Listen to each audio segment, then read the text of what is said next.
lovely interwebs, Sarah here, and I finally have another walk talk for you. As you can see, I've kind of went OTT with the makeup, but there is a theme.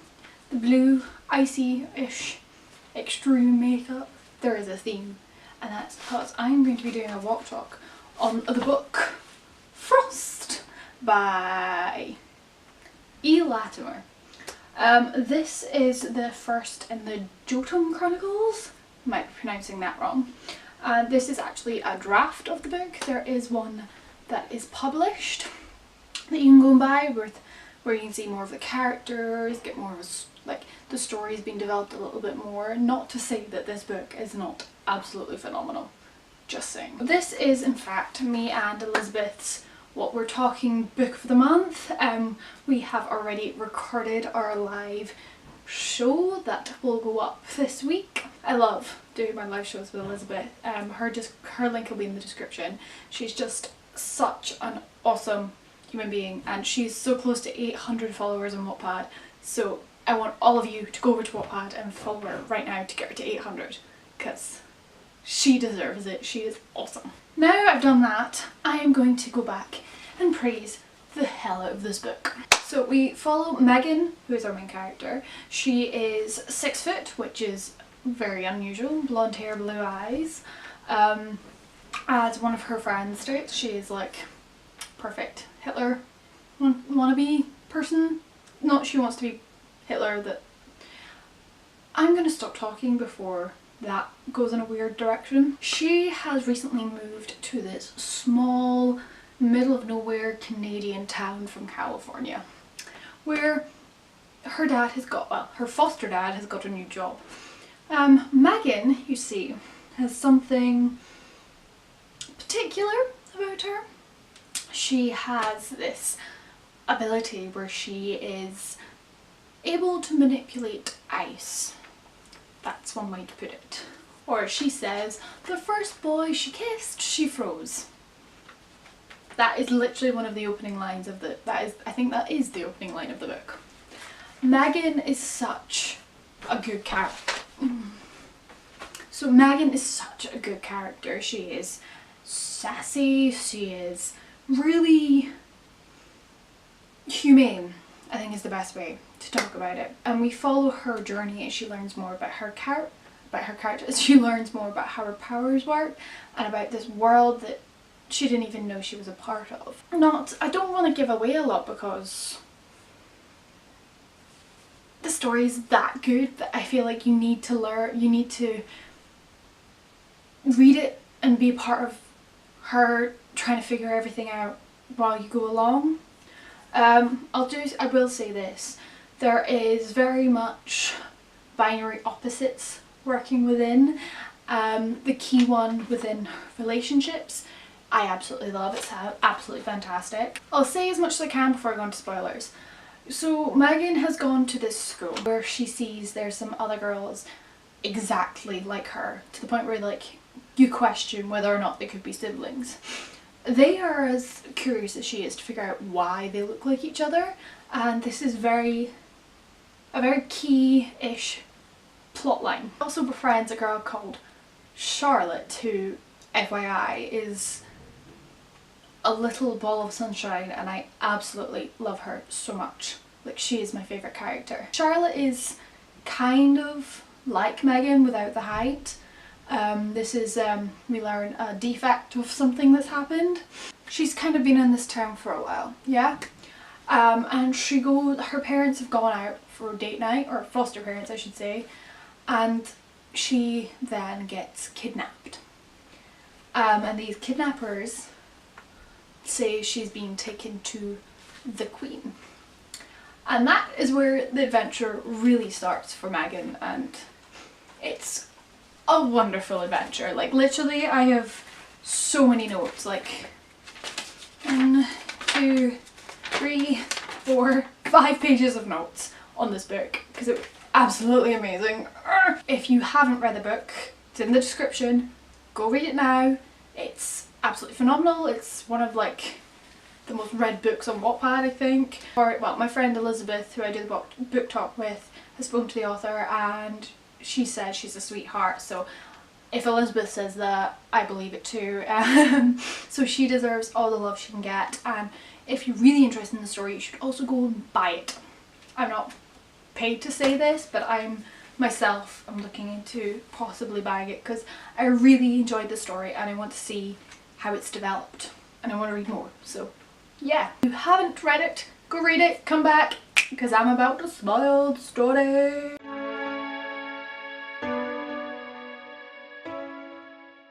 Okay, I'm gonna do these spoilers in like order of things coming to my head. And first things first, I have to say I absolutely hate Janet, Megan's foster mother, because she says that she didn't want Megan, and I'm like, I hate it when I hear people say that.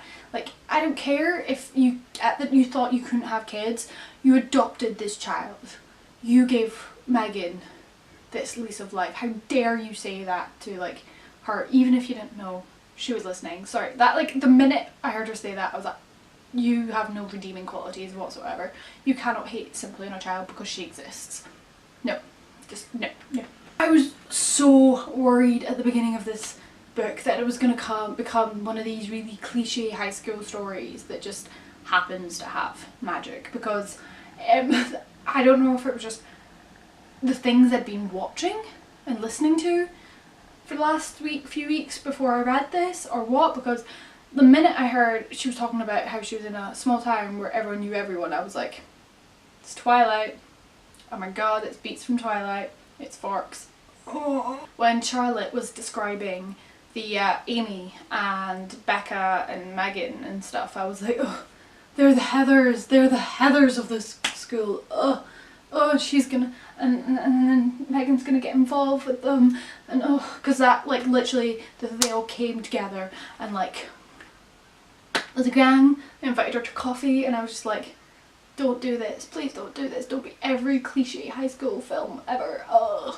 But thankfully I was very, very wrong, and I'm very happy to be wrong. One of the things I found really, really, really intriguing were the dreams that Megan was having all the way through. I mean, obviously, they get explained as she looks at her notes, genetic memories. She's Amora.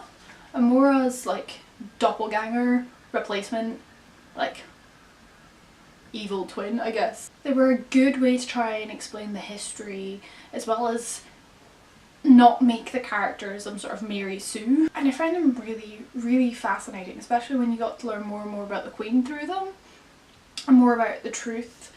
And it just kind of, yes, it added to all the confusion, which this book is so confusing. No, it's not confusing in a bad way, it just, you're hearing lots of things from lots of people and you just don't know who to trust, and you're in the same boat as Megan, and it's really, I think that's why it's so gripping, is because you are like, you don't know who to believe either. Like, you know, in the heart of hearts who you want to believe. Like, Loki was mine. As much as I liked Eric, I was like, Loki belongs to Megan. I have reasons for that. But the dreams just kind of, they solidified some things, they confused others, and it was a good way to like add that information quite organically, and I really enjoyed them. I can't believe her English teacher was one of the people who were trying to kidnap her. Like, I don't know, it was just, that was a taken aback moment when I read that. When she was getting kidnapped, I've written in my notes, a Jack Frost like character has kidnapped Megan. WTF, because the way he was described was very much like Jack Frost from the Guardian series, and I was just like, Jack Frost has kidnapped Megan. Is this where we're going with the story? It's a retelling of Jack Frost? Question mark? Loki appeared. Ugh. I mean, as much as I never hated him, I was very disappointed in him. He is an adorable person. Loki has saved Megan from the kidnappers, and he goes off to help protect her for a little bit until we realise he was meant to kill her. I love the fact that he was the one who was explaining the world to him. Megan is a her. And she had such like genuine reactions to all this information, like even, I wouldn't know how to pronounce any of this, like she finds out she's the daughter of a frost giant, how is one meant to look, how is one meant to respond to that? Like, these things don't exist. And I think it was really cool to see her reacting and see her brain work.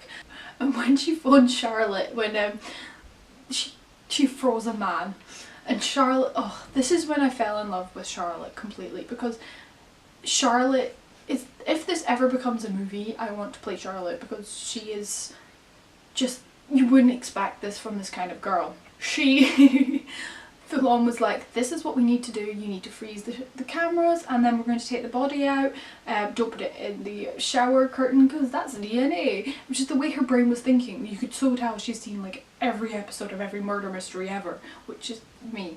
It's me. That's just me. And I was literally, when Charlotte was like ticking these off, I was like, yep, this is what you do. It's one of these, as me and Elizabeth said, if you've got ice powers, you need to find a wannabe detective person as your best friend to help you get out of situations. This, we meet Eric, which is the guy who looked like Jack Frost. He actually explains to Megan that her name is Amora, that she is one of the Queen's princesses, give or take, quote unquote. And he actually is the one who takes her to the Ice Kingdom, whose name I cannot pronounce, so I'm not going to try. I love the fact that all the way through this, as much as Charlotte stood up for Megan, Megan stood up for Charlotte. Like, at the end of the day, they were the bro TP everyone wants in life. Like, they share a room, they're each other's best friends. Charlotte gave up her love life for Megan. Like, I don't know many girls who would do that in this day and age. Just saying. Just saying. That's why Charlotte was the best. I like the idea that because Megan was the Queen's favourite, she was getting a tough time from everyone else. Clearly it was very, very frustrating, and at least when it came to the other candidates, the other, I guess her siblings, the other soldiers, I guess, she could kind of pass it off as they're just being very, very childish. But when it came to Leafy or Lafoof, her brother, or her mind memory's brother, he was such an asshole. I did not like him. He was just genuinely, I think it was good that he saw her not as his sister, because everybody else around them saw her as his sister, which obviously got to Megan to no end. But I think that was the only thing I genuinely liked about this guy, is he didn't see Megan as Amora, he saw her as Megan, or like a want-to-be, which was refreshing if annoying. He had to train her, and the training was brutal, but it was so fascinating to like read, like the katana and everything like that, and it was so beneficial when the Queen finally watched and like Amora came out and just took over and like defeated him.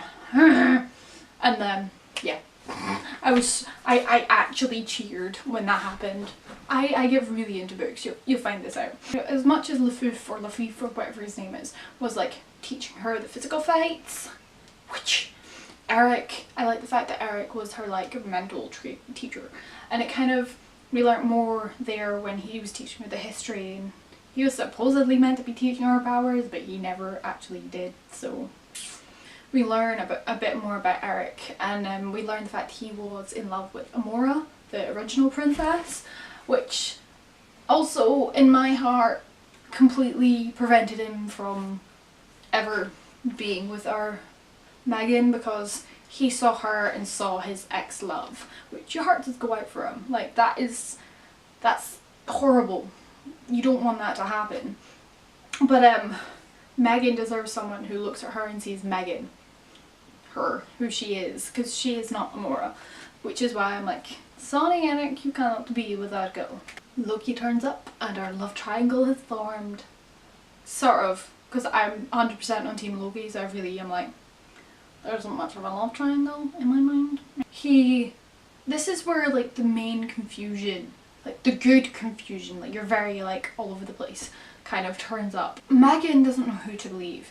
Eric's saying one thing, Loki's saying another, and it's just very, very confusing, because like no one's explaining to her how Amora actually died, when it's clear people know.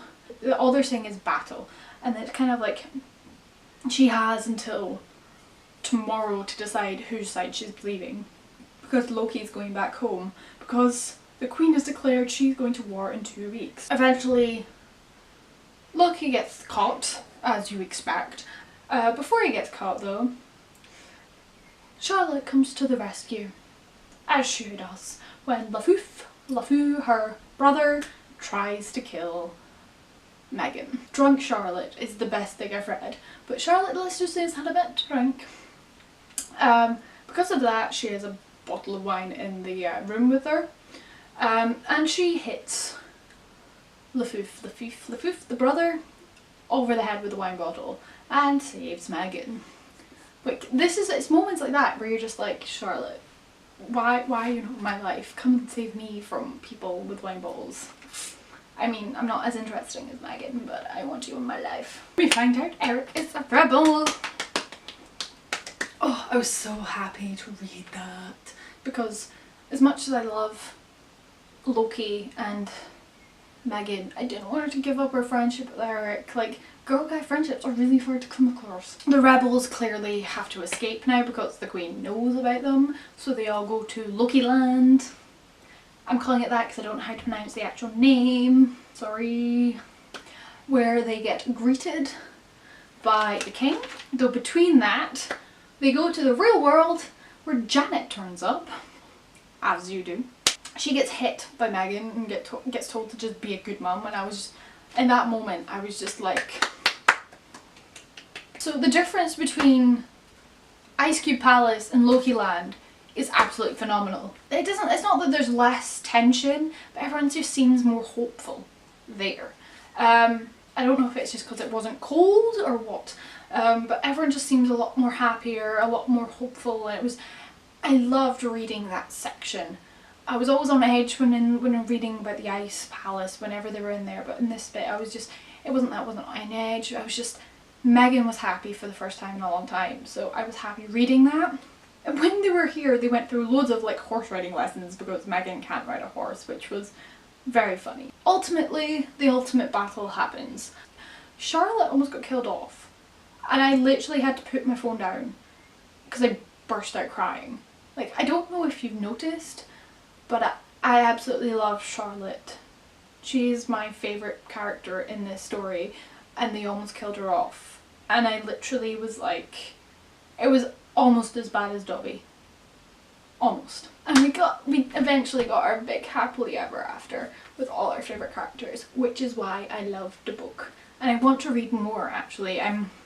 The world building was absolutely phenomenal. Like, I could really see everything in my brain, and it was very, like, questions that came up when they were travelling dimension to dimension, like, they were answered eventually in time. I had to just be patient, something I'm not,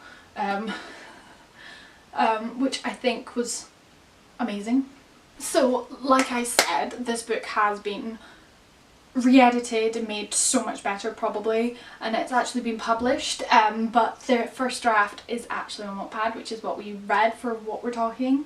For a first draft, the writing style is absolutely phenomenal. Like, this is what I'd want my writing style to be if I was even slightly professional. The writing, it grips you from the beginning, the characters are so well realised, so like developed from the largest to the smallest. Everything gets wrapped up in the end. It's just a really, really, really good book. I highly recommend if anyone wants to watch it. Watch it, listen, read it. My brain's not working. So guys, if you liked this review, please give this video a big thumbs up. Please subscribe to my channel. I have a load of TV reviews coming up, as well as a few more book talks. And I will see you guys very, very soon. Bye!